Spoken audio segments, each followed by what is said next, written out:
प्रस्तुत करत हूँ। कोई भी प्रकार से अगर गलती हो जाही, त्रुटि हो जाही तो मोला लइका जान के क्षमा करी। बोली गुरुदेव भगवान की। तो महाराज हाँ जी खवैया ला खान दे, अवैया ला कम से कम आन दे, सुनैया मला तो कम से कम कुर्सी में बैठान जी। तो चला कुरुक्षेत्र मैदान की ओर। हाँ जी तो शुरू के सूरज भाई खांडे, शुरू के सूरज भाई खांडे हरी गाने वाली, दूसरैया मैं तुजन भाई जटा वाली। शुरू के सूरज भाई खांडे, दूसरैया तुजन भाई, मोले भाई तिजन भाई, चौथैया मीरा भाई, अब पांचवा में तोरो भाई है महाराज। ये पांच कन्या अहिल्या, तारा, कुंती, मंदोदरी और द्रौपदी। तो चलो आज ये नारी के मान सम्मान और अपमान के खातिर आज अक्का बड़े भारत में साधारण लड़ाई नहीं, महाभारत के तैयारी हो गए। तो आज कर्ण अर्जुन की लड़ाई बताता हूँ। अच्छा लगी तब हो बैठे रही और नहीं लगी तब हो बैठे रही। काबर गुरुदेव के शरण सार है और बाकी चीज दुनिया में बेकार है। बोलते गुरुदेव भगवान की सरस्वती ने स्वर दिए तो दिए गुरु ने ज्ञान, माता पिता ने ज्ञान दिए और यह रूप दिए, तो रूप दिए भगवान शारदा और पहले तुझे मनाऊं और आके कंठ विराजा भवानी, मेरा दुछती बोधी सरस्वती शारदा भवानी की, बोधी गजानन स्वामी की, बोधी गुरुदेव महाराज की। या देवी सर्वभूतेषु वह तीजन रूपेण संस्कृता, नमः तस्यै तीजन भाई, नमः तस्यै बोधी मोर छत्तीसगढ़ महतारी की। चलो कुरुक्षेत्र मैदान की ओर। बोल दे वृंदावन बिहारी लाल की।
यही भजन मीराबाई गई तो जहर लया अमृत बनाई, और यही भजन ला तीजन बाई गाहे तो छत्तीसगढ़ के बोली बदला देश विदेश पहुंचाए।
पितामह 10,000 राजा ला मार के जब विजय शंख बजा के शिविर लौटी,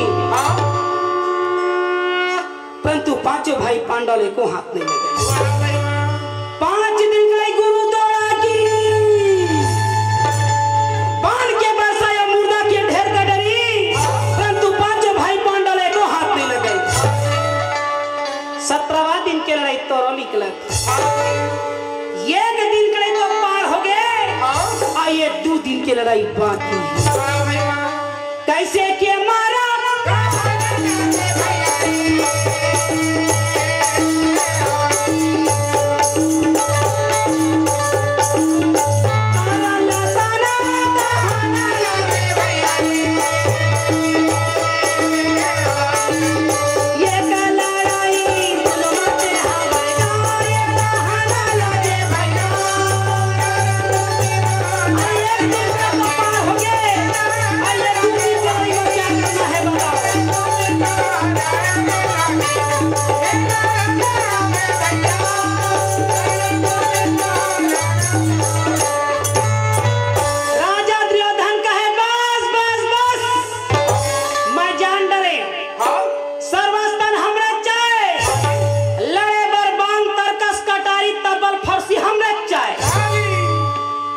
अफसोस के बात है, तन अंते तो मन है अंते है कहा।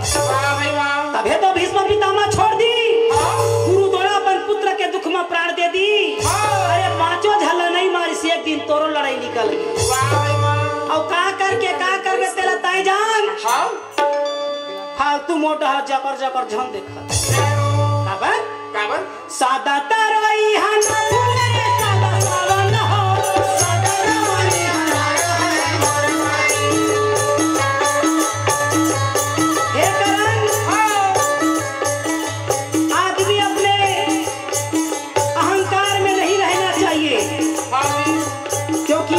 का नियम है, आया है सो जाएगा राजा रंग। मैं चाहता हूं कि दोस्ती में दोष ना लगे, इसलिए मैं आपको समझा रहा हूं। हे करम, आरी आरी पारी पारी अपन अपन करो तैयारी। अरे जैसे बुहा तैसे लुहा,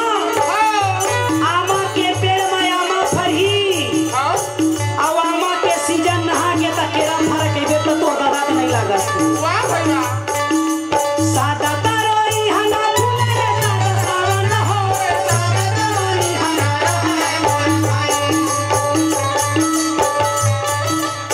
हे करन जाना क्यों घबराना, एक दिन राम के यहाँ है जाना। आई बचपन खेले कूदे दूध पिए मन माना, लड़का चाहे मनुष्य के हो चाहे जानवर के हो, लड़का मन खाई भी तमाई में। वो माँ बाप को नहीं पहचानता, ना वो अपने आप को पहचानता है। जहाँ खाना मिल जाता है वही रतिया जाता है। उसी प्रकार आई जवानी हो गई दीवानी, सखियों से मुस्कुराना, जाना क्यों घबराना। आजकल के पूरा मन मोबाइल में भुलाना। हे करन, आई बुढ़ापा थर थर कांपे, अरे कर्म क्या है क्यों पछताना, जाना क्यों घबराना, एक दिन मुक्ति धाम है जाना। झाड़ लगा ले बाबू लगे, जाना कहाँ ले हो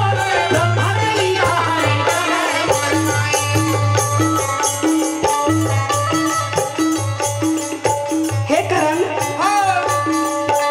वो भी दोस्ती क्या काम का जीवन में दोस्त लगाए। आवाज काट के दोस्ती में देख ले, मैंखे घर लगा करवाए। क्या बताए करन, झाड़ लगा ले बाबू लगे, कहाँ ले हो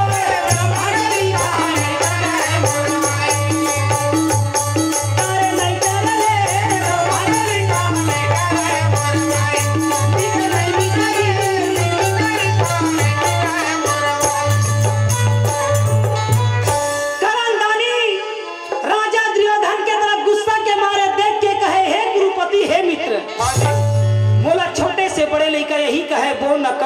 पुत्र सूत्रदानी कही। वाह भाई वाह। वो समय मुलायम देश के राजा बने और माथे में मुकुटिया बुलंद के तिलक लगाए कहे राजा देख रेखा दिलाए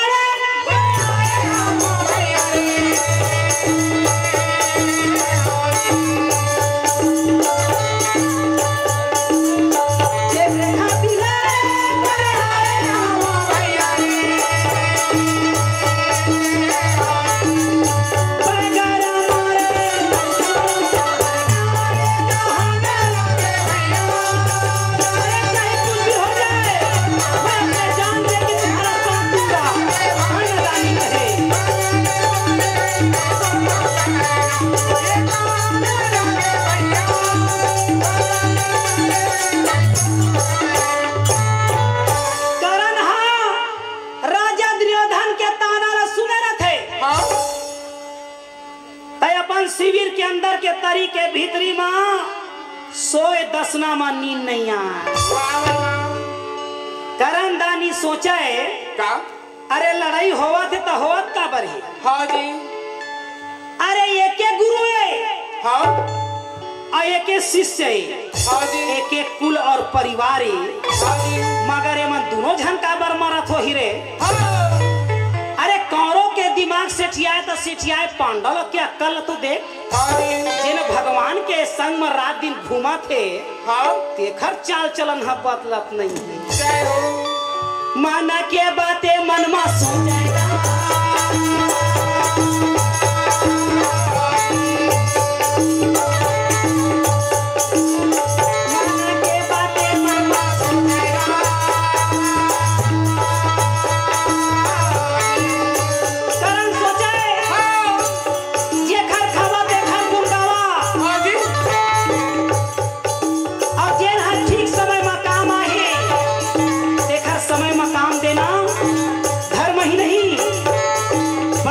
के काम है। जय हो। माना के बातें मन में सोचेगा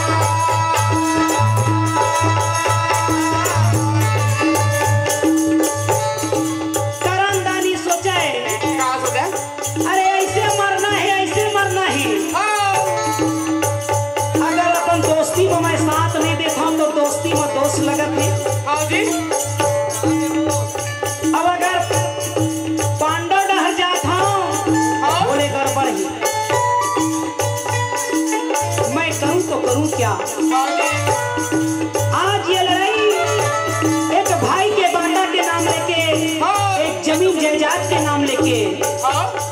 एक नारी के मान और अपमान के नाम लेके आज ये लड़ाई हुआ थी। हाँ जी। हे परमात्मा सही हाँ सहाय रही। हाँ। मन के बातें मन में सोचेगा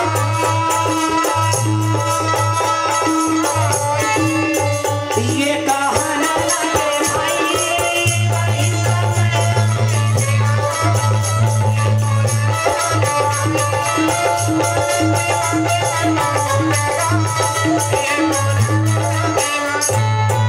करण हाँ होत बिहनिया इंतजार करे मगर बिहनिया का होए तो होए कैसे।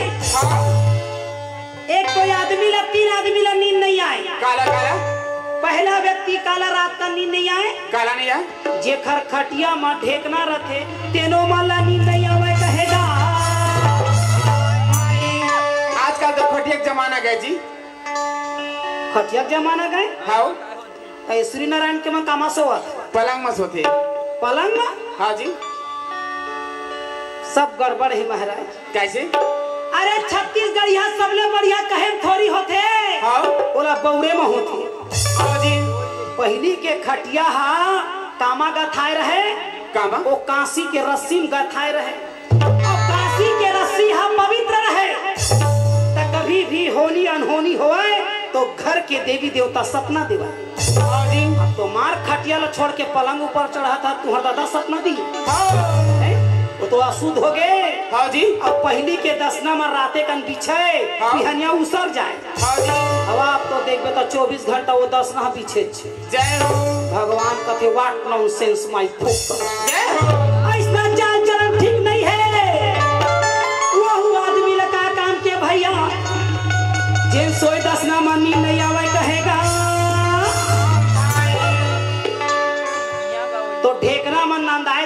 महाराज। का हो गए? अरे आदमी बदल के तो बदल गए, जानवर मन नहीं बदले है। हाँ आदमी को देखो खान पान को सब बदल दिया, हाँ जी। मगर जानवर मन जेन खाते तेने चला खाते, जय हो। जैसना रहते तैसने रहे थे। हाँ जी। जानवर मन सुनते सबके करते अपन मन। वाह भाई वाह। अब वही चल मनुष्य अपना ही तो भगवान का करी। हाँ तो अब देखना मन मच्छर बढ़ के भन भनावा दे दादा। अब मच्छर मन के कहना का है का? सुन लो। हाँ यहाँ बड़े बड़े होशियार आदमी आए हो। हाँ जी। अरे भगवान के लिए अगरबत्ती बारो के मत बारो, मगर मेरे लिए पर्सनली अगरबत्ती होना है। अरे ज्यादा भक्ति करना है तो 2 रुपये वाला अगरबत्ती जलाओ। हाँ ज्यादा कहूँ नवरात्रि में उपवास हो गए तब 20 रुपये वाला लेके आओ। हाँ जी। वो खल ज्यादा महंगा कोनो नहीं बारे कहे। जय हो। भक्ति में कंजूसाई कर सकता, परंतु मच्छर कहता है मेरे में कंजूसाई करोगे तो भाईगे। जय हो। रात भर मैं न जीऊंगा न जीने दूंगा। हाँ जी। काबर काबर? सनसनावा थेगा भन भनावा।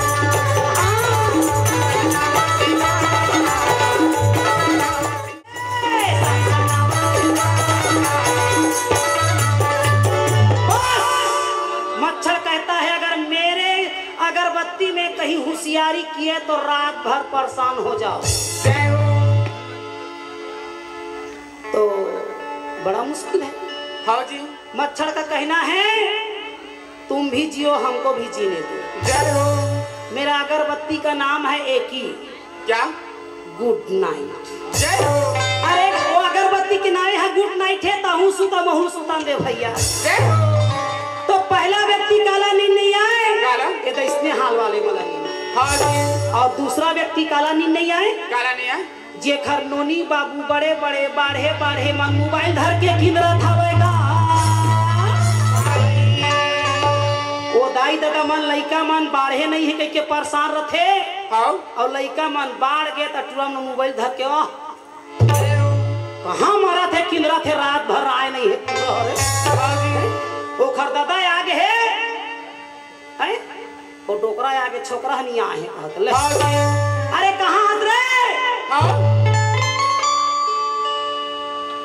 आये कौन दिन भेंट डर थे डोकरी दाई मान, तब वो लइका मान धाय ऊपर धाय नीचे होत रहे डोकरी मन थे कष्ट हुआ।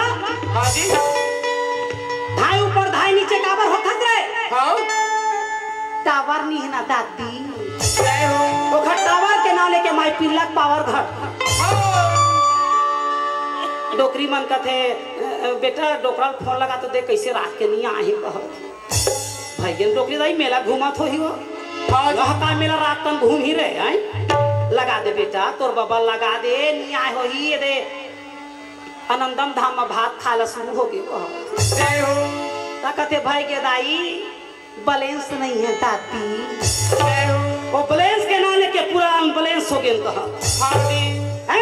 तो वो दाई दादा मला नींद नहीं आए। हाँ। और तीसरा व्यक्ति काला नींद नहीं आए, काला? जेखर परिवार में परिवार का जिम्मेदारी रहता है वो दादा दादा नींद नहीं आवे कहेगा। बड़ा भाग्यशाली होते हैं जिनका पुत्र होता है। हाँ। जो जिम्मेदारी उठाता है।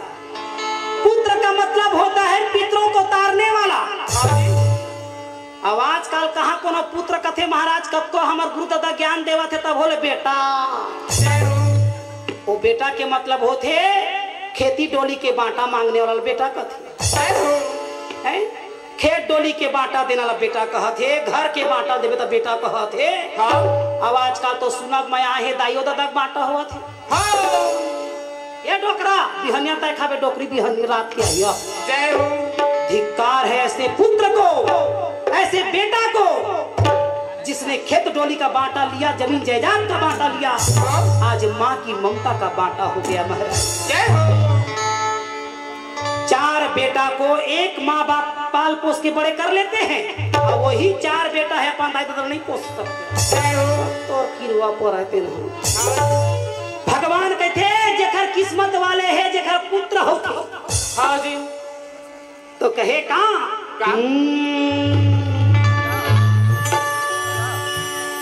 का नादानी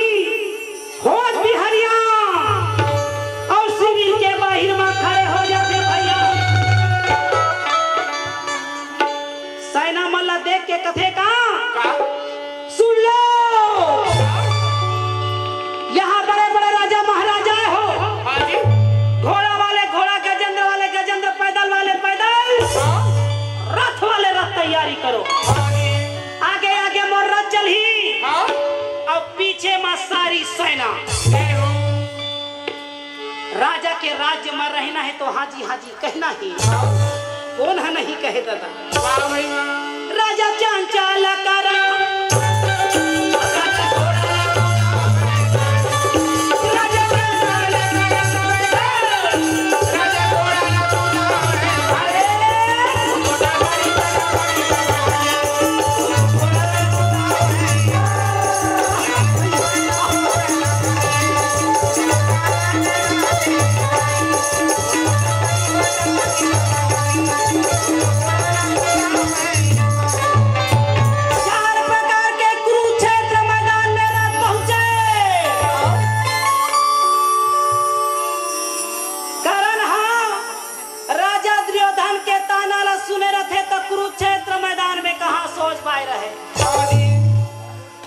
चिल्ला के कथे का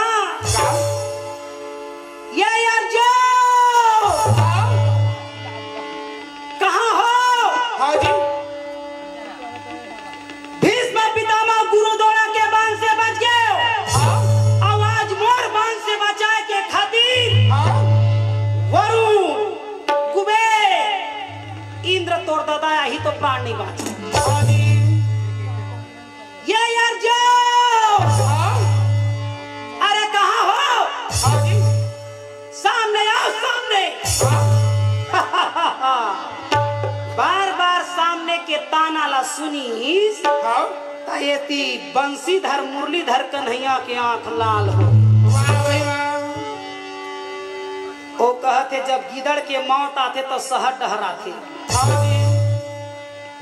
हाँ तोर लगा लगीज के है तो आप का करबो श्री नारायण के मेला में तोर ढक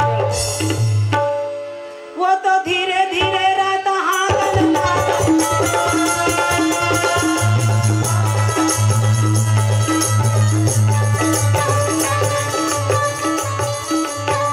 अर्जुन भगवान लोग पूछे हे केशव हे कन्हैया ये रथ ला लेके तय कहाँ जाता? हाजी। कृष्ण भगवान कहे बुजुर्ग बुजुर्ग झन करत रहा आनंदम धाम में गुरुदेव महाराज पहुंचे हैं और जहाँ गुरुदेव भगवान पहुंचे हैं वहाँ संसार के देवी देवता पहुंचे। जय हो। वहाँ यानी बनी के भक्त आया है जिन अपन बिगड़े भाग्य लोग दर्शन में बनाए आ चल तो हम लोग ओखरे दर्शन करहूँ। अर्जुन कहते अच्छा और कौन कौन है? कहते भाई के टुक टुक है, टुक टुक के माई पिला परिवार है। हाँ जी। वो तो धीरे धीरे राजा आंकन लागे।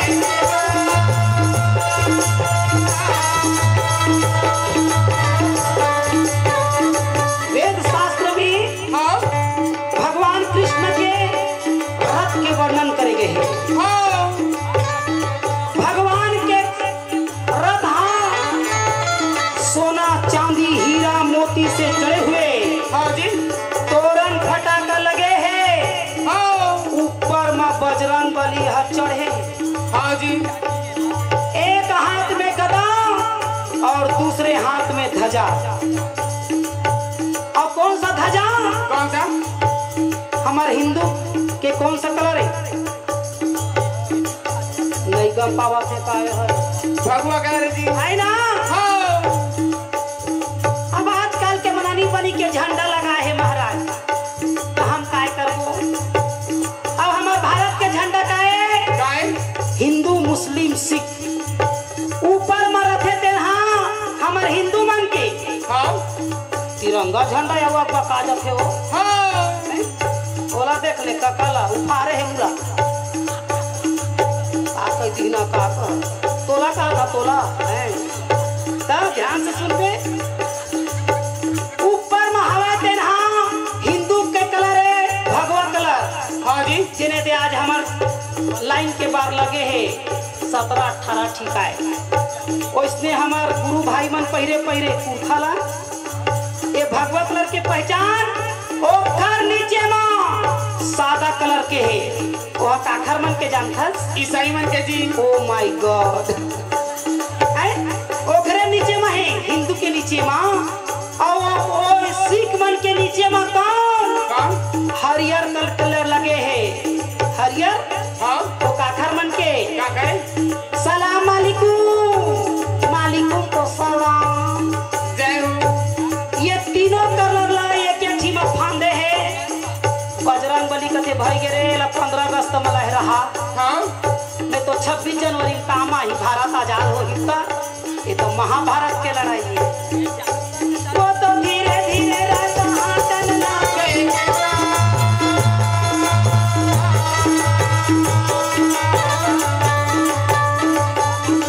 जहाँ करण दानी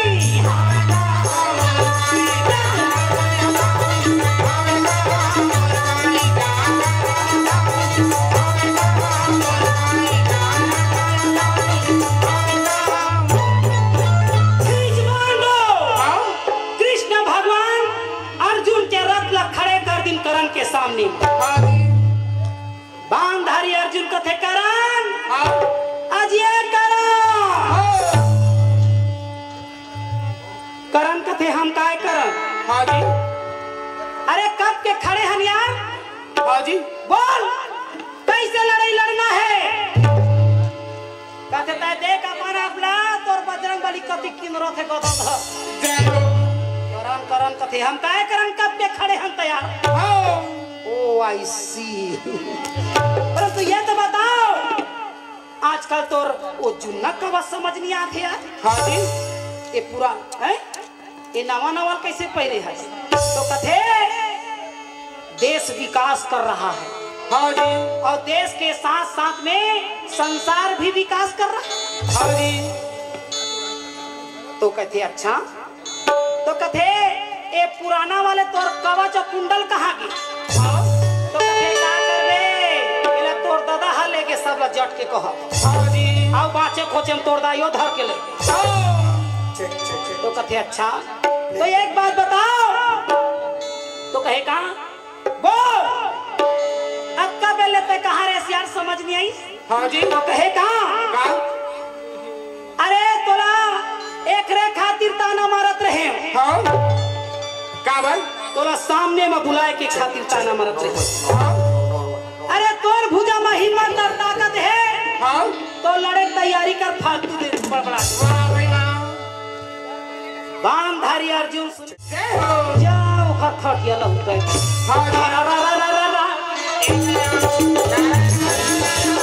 और जगह समुद्र के घेर लगे है अग्नि बाण को बाण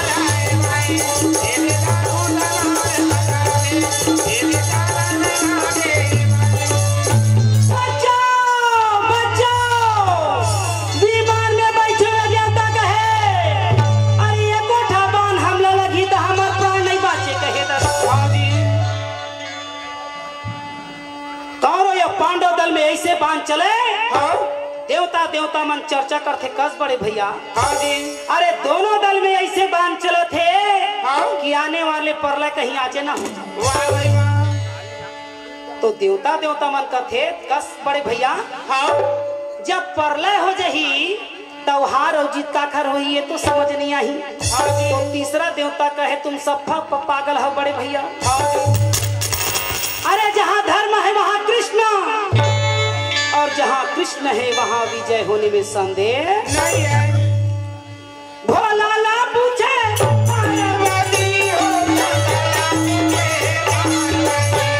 भोला ला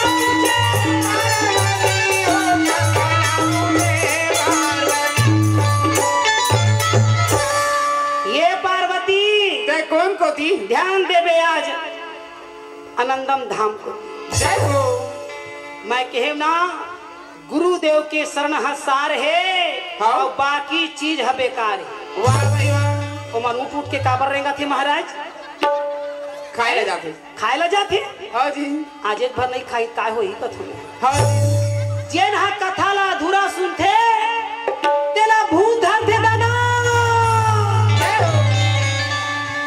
ना तो बैगा मन के मंत्र काट करे ना तो महाराज के विचार हा काट करे ना डॉक्टर के सूजी पानी गोली हा भगवान कहते एक तो मैं कोनो धराव नहीं, धरता तो छोड़ो नहीं, जय हो और छोड़ो तो जीवन मत पार भव सागर लगा के। हाँ जी शंकर भगवान कहे पार्वती जय कौन को दी ध्यान देवे आज मोर को दी। हाँ जी कहे देख कुरुक्षेत्र मैदान में हाँ जी संसार में कत्को झनाइन कत्को झन चल दी, हाँ परंतु आज तो संसार में एकता बना के कोई नहीं रखे।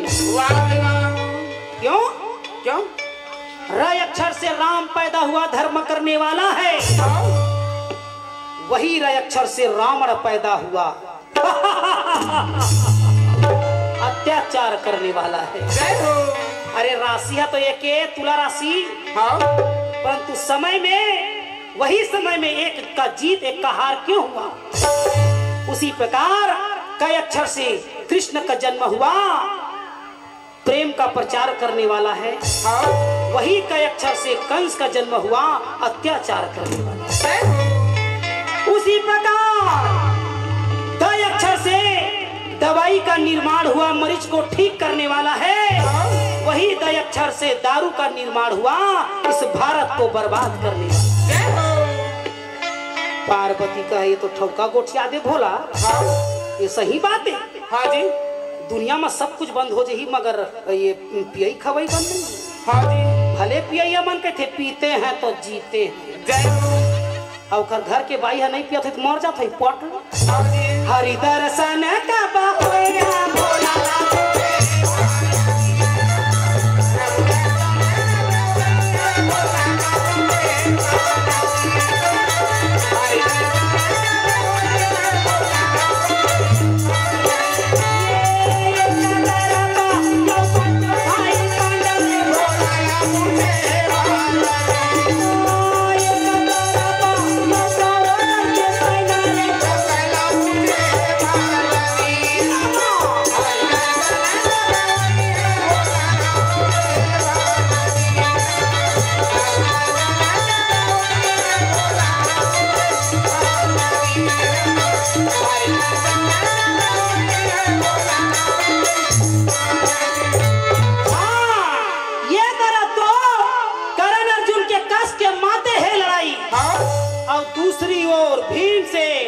अपन हाथ के गदा लेके मचला तभी से नहीं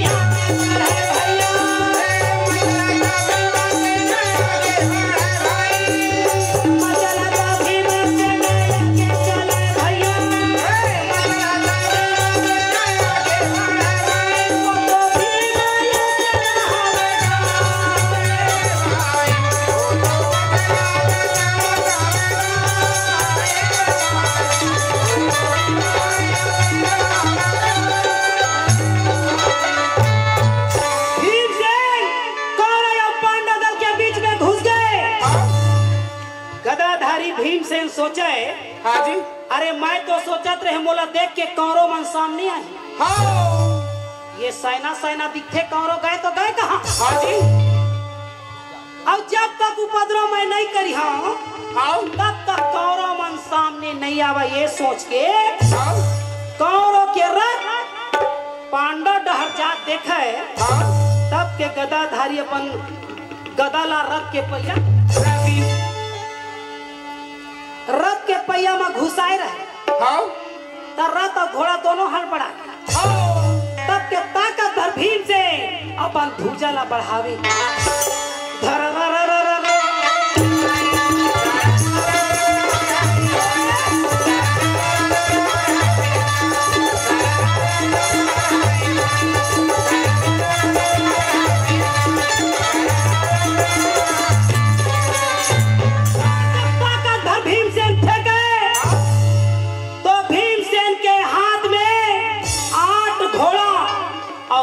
लड़ने वाला सारथी नीचे में दबे रहे तेनो तुरंत और हाथ में धरे रहे तेनो बेचारा में नीचे में दबे दबे कहेगा मर गे मर गे मर गे मर गे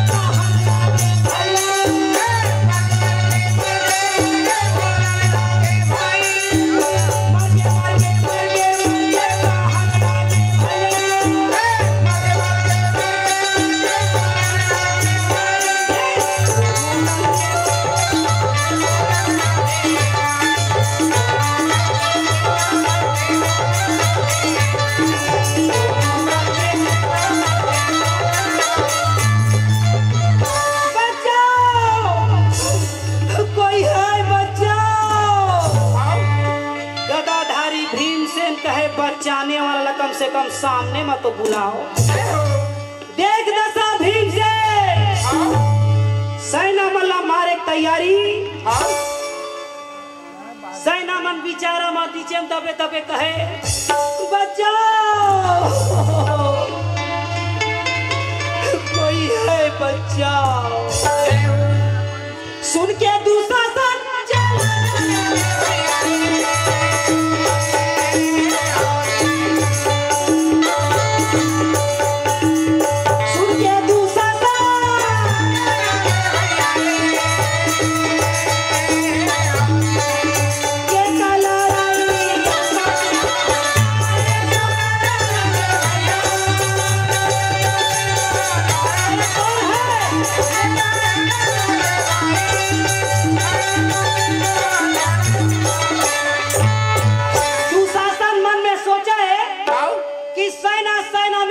खलबली मचे है। हाँ तो हो सकते पांडव मन कहीं बाहर से पहलवान तो नहीं बुला। हाँ जी। ये सोच के जब दुशासन आगे बढ़े तो वही में जाके हपचा के जेने भीम से दबोचे रहे। वाह भाई वाह। तब बतावा भाई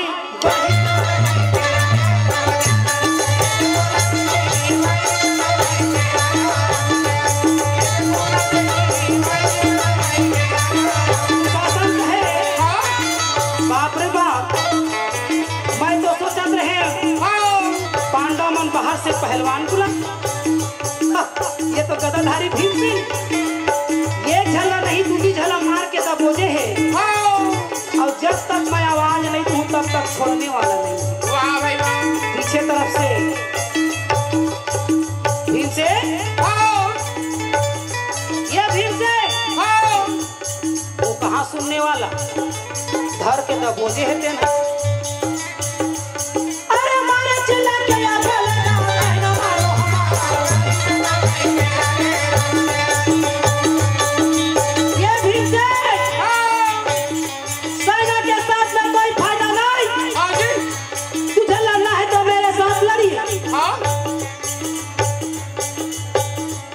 भगवान कहले एकरे बार कहत रहे दुशासन, अरे कम से कम गुरु बनाए तो कम से कम सत्संग कर लेना रिश्तोला। जिन व्यक्ति है गुरु के सत्संग में नहीं आए आज सत्संग के बात ला सुन के अपन जीवन में धारण नहीं करे तेन तोरे का मूर्ति जी आके मरते। वाह भाई वाह। आजा कमान भाई हता ये कन्हैया हरे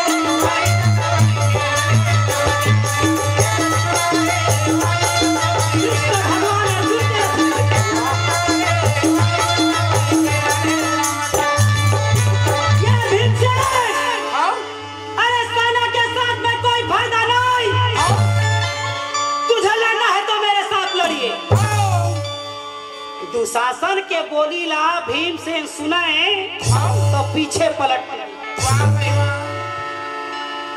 ओ आई सी आज 17वां दिन में पहुंचे है रे खरखटिया लहुटा हूं मैं। जय हो। चिल्ला के कहे का बोल हाँ कैसे लड़ाई लड़ना है। हाँ